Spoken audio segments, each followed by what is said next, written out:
What I think is so interesting is watching two people navigate their creativity and go, you know what, this is not serving me the way I want to. So I'm gonna piece out and be creative in this other way. And that's not failure. That's just what I'm doing for me. So that's It's what growth. my success. Yeah, it's my success. That's my growth. That's my story. So Robin, you played Sunny in the original In the Heights, and you've done Rent too. So you had a couple personal connections to this production. What did it mean to you to play Michael?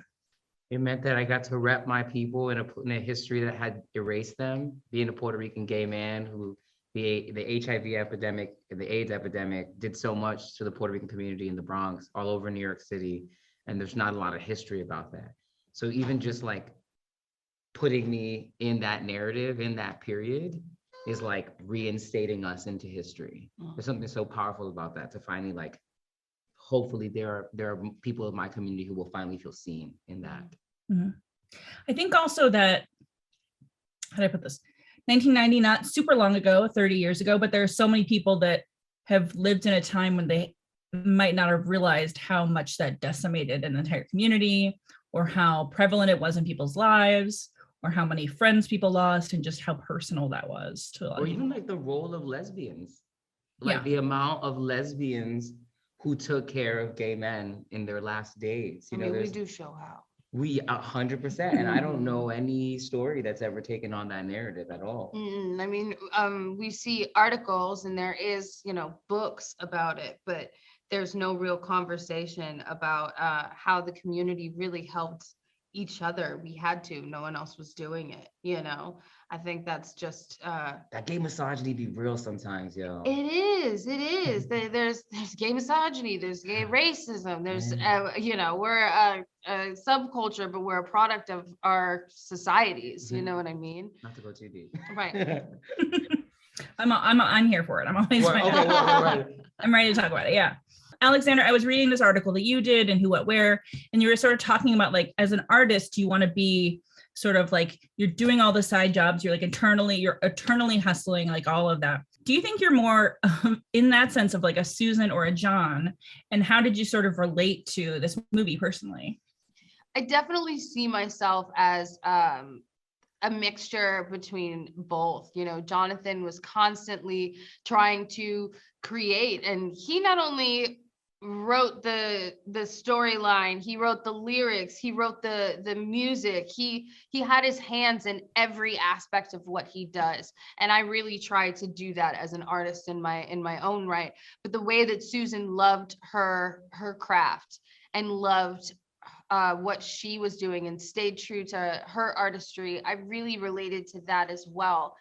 Seeing how Susan chose herself and continued to choose herself. She was considerate of her significant other, but at the same time, she needed to put herself first, and she always did that. And I was really inspired by that. I was like, I need to do that more in my life.